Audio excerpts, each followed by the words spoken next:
We're going to move on to the Sussex Stakes now, which was a bit of an odd affair, if I'm honest. Eventually won by Here Comes When. Obviously, Churchill was a late absentee. Ribchester. First off, Tom, what did we make of the ride on Ribchester? A lot of people have questioned it a little bit. Look, it's easy after the event, is it? Look, I'll put my cards on my chest. I'm not William Buick's greatest fan. I think so. But this time I'm going to stick up for him because I thought he rode exactly the same race that he did at Ascot. He rode exactly the same race he did at Newbury.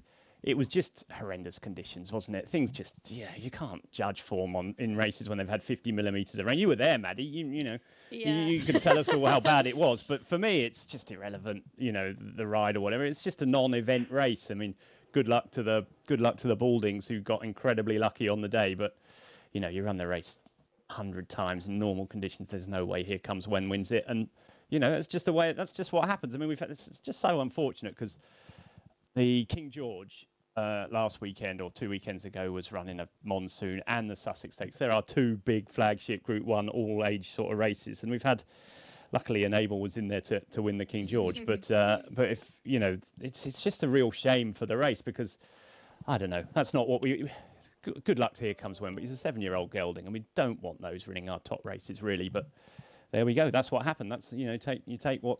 The hand you're given, and unfortunately, Ribchester just didn't get the rub of the green. Yeah, I think you've got to give the plaudits to Connections for Here Come When because they saw an opportunity and they went for it. I'm going to slip in a Twitter Q&A question from Darren Hughes, and he said, "Did Ribchester beat himself? Do you think there's perhaps some sort of temperament issue there, Jimmy, with the way he sort of stayed on again at the end, or do you think it was just the ground conditions doing it for him?" I think the ground conditions were awful. I mean, it's a tricky track anyway. But the ground conditions were terrible. I mean, the rain spoiled the event, unfortunately. I think Ribchester will have other days. Hopefully, he will meet Churchill in the Mawa later in the month because that was a clash I was really looking forward to. That was what was really disappointing that Churchill didn't run. But yet, I think really, apart from those two, that there's nothing at the moment in the mile category that really excites you. I mean, that was a reason. I mean, Here Comes When won that and the conditions. I mean, there just really isn't anything out there that's coming through at the moment. Winter? Apart from Winter, and she's probably going to step up, stay at a mile and a quarter now. She was so impressive over that distance. I agree. It's Barney Roy as well, isn't there? But I think he needs a mile and a quarter now, doesn't he? So we're struggling for milers, you're right. Yeah. Talking of the Jack Lamawa, I think we have some betting on that, don't we, Binnis?